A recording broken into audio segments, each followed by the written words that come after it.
Hey grade 8, so today we'll be talking about chapter 6.1, Understanding Functions and Relations. So I want you guys to look at your hands, look at your fingerprints, both from left and right hand. So everyone has a unique fingerprint. So each of your fingerprint on your fingers are unique. And in other words, a one-to-one relation between a person and his or her fingerprints. In math, this is called a function. So let's take a look at an example here.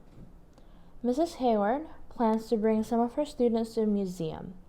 The admission fee is $7 per adult and $3.50 per student. Suppose that she brings 10 students. She will need to buy tickets for one adult, so herself, and 10 students. So they gave you guys this here. So the total admission fee is this. Ticket cost for one adult plus ticket cost for 10 students. So this is pretty much a straightforward algebra here. $7 for the adult, and we're going to multiply 10 by $3.50. You add them up, you get $42. So when you find the cost for Mrs. Hayward to take a given number of students to the museum, you are pairing two quantities. So you're pairing two quantities. The number of students and the total admission fee. So the pairing of two quantities as ordered pairs, again, number of students and the total admission fee, we can call that a relation. So the number of students was 10. So if we bring 10 students, we have to pay $42. This is what we call a relation. Another definition for a relation is pairs. A relation pairs a set of inputs with a set of outputs. So in this case, 10 is your input and output is $42.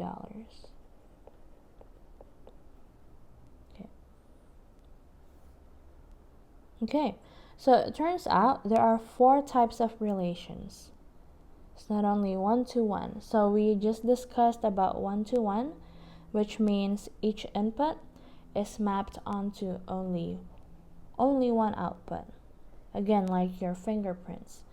Miss Stephanie's fingerprints are unique, so there's only one fingerprint for Miss Stephanie's thumb in the world. Isn't that crazy? So that's true for everyone. So in this case, A is mapped onto 0, B is mapped onto 2, C is mapped onto 6, D is mapped onto 11. Sometimes people put the arrows in the middle, so they just do this.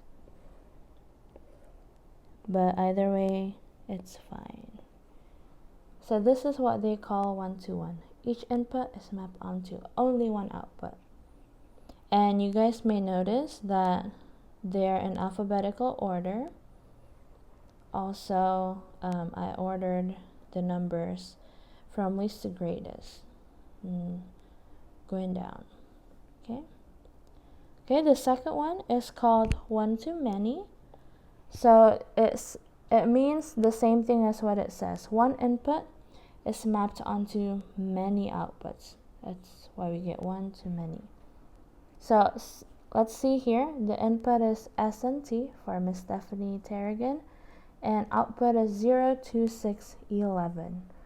So for one-to-many relation, I mapped S onto 0, and S onto 6, and S onto 11.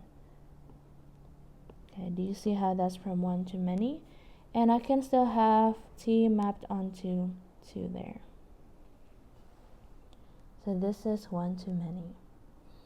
Okay, and number 3 is many to one, which means many inputs are mapped onto one output. I want you guys to try this one out, what you guys think about this.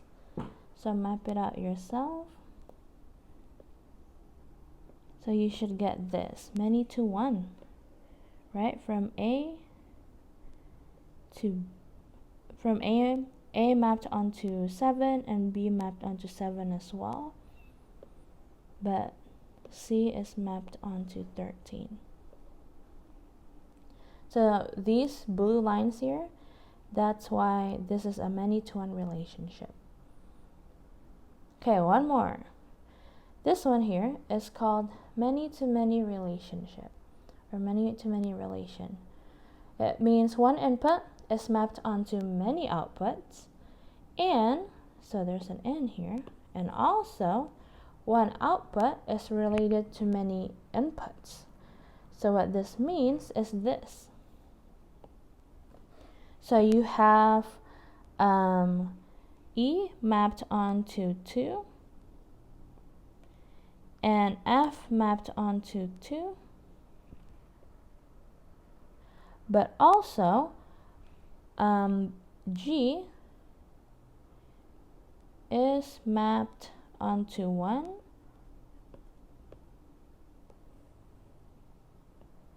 and G is also mapped onto 3. So the one input is mapped onto many outputs. That's when we mapped G onto 1 and 3.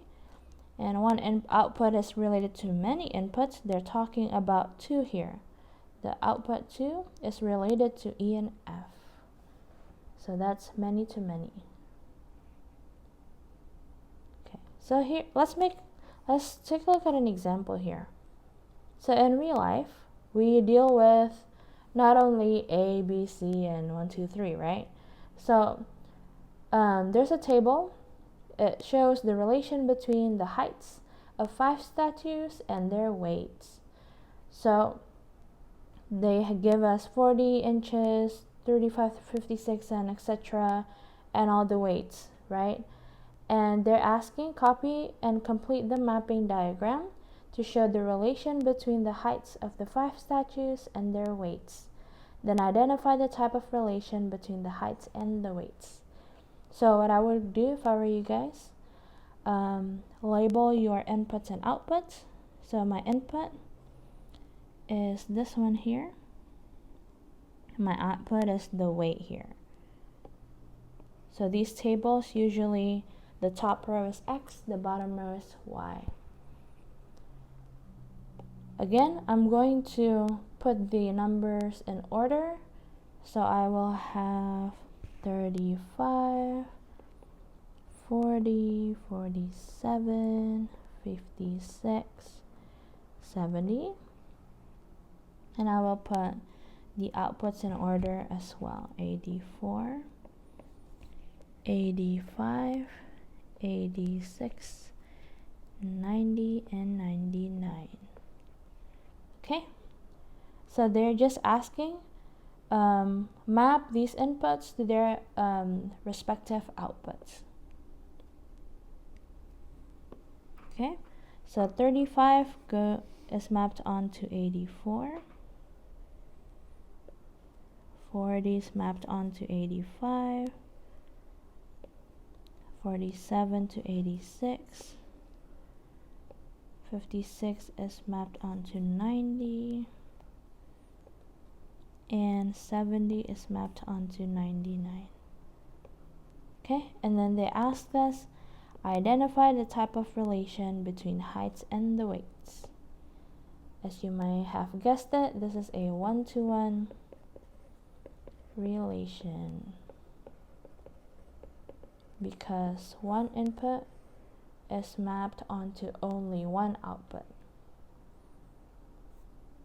Okay, so that's the end of the first part. I'll see you guys on the next video.